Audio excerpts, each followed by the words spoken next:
আজকে দেখাবো খুব সহজেই বাচ্চাদের পছন্দের অ্যান্ড হেলদি নুডলস রান্না। আসলে এই নুডলস রান্নাটা সবাই পারে। আমি জাস্ট দেখাবো আমার বাচ্চাদেরকে আমি কিভাবে রান্না করে খাওয়াই। আমি প্রথমে নুডলসগুলি সিদ্ধ করে নিয়েছি আর সাথে 2টা ডিম সিদ্ধ করে নিয়েছিলাম। আমি কড়াইতে প্রথমে তেল দিয়ে ভালোভাবে গরম করে 2টা ডিম ভেঙে দিয়েছি। আমি কিন্তু পেঁয়াজ দিব না, পেঁয়াজ আমার বাচ্চারা একদমই পছন্দ করে না, তাই ডিমটা ভালোভাবে ভেজে দিয়ে দেব কিছুটা গাজর কুচি। গাজরটা একটুকু নাড়াচাড়া করে ডিমের সাথে ভালোভাবে মিক্স করে নিয়ে দিয়ে দেব ক্যাপসিকাম কুচি। ডিম, গাজর, ক্যাপসিকাম ভালোভাবে সুন্দরভাবে মিক্স করে তারপরে কাঁচামরিচ কুচি দিয়ে দেব। তারপরে ভালোভাবে একটুকু ভাজা ভাজা করে নুডলসটা দিয়ে দেব। নুডলসটা দিয়ে ভালোভাবে মিক্স করতে হবে।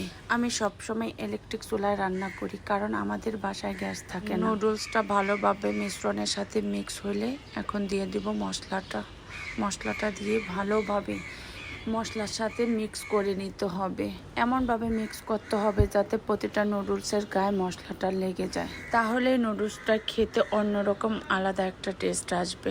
অনেকে ক্যাপসিকাম কুচি দেয় না, আমার অনেক ভালো লাগে ক্যাপসিকাম কুচি। সাথে শসা কুচি, ডিম সিদ্ধ আর সস সব কিছু মিক্স করলে ওয়াও, এত মজা লাগে। এভাবে আপনারা একদিন খেয়ে দেখবেন।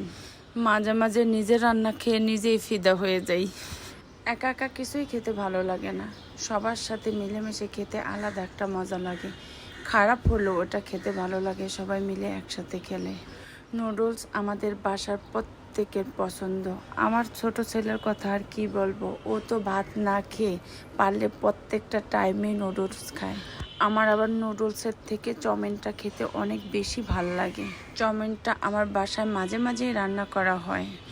সব কিছু মিক্স করার পর খেতে এত ভালো লাগতেছে কি আর বলবো। খেতে খেতে একটা কথাই মনে পড়ছে, এই পৃথিবীতে সন্তানের চেয়ে মূল্যবান এই দুনিয়াতে আর কিছুই নেই। আমার বাচ্চাদেরকে নিয়ে যখন একসাথে খেতে বসি, ওদের মুখের দিকে তাকালে দুনিয়ার সব কিছু আমি ভুলে যাই। মনে হয় তখন এই পৃথিবীতে এর থেকে শান্তির জায়গা মনে হয় আর কোথাও নেই। সন্তান হইছে আল্লাহর নিয়ামত, যাকে আল্লাহ তাআলা এই নিয়ামতের সুখ দেন নেই, তিনিই একমাত্র বলতে পারবেন এই নিয়ামতের মূল্য কতখানি।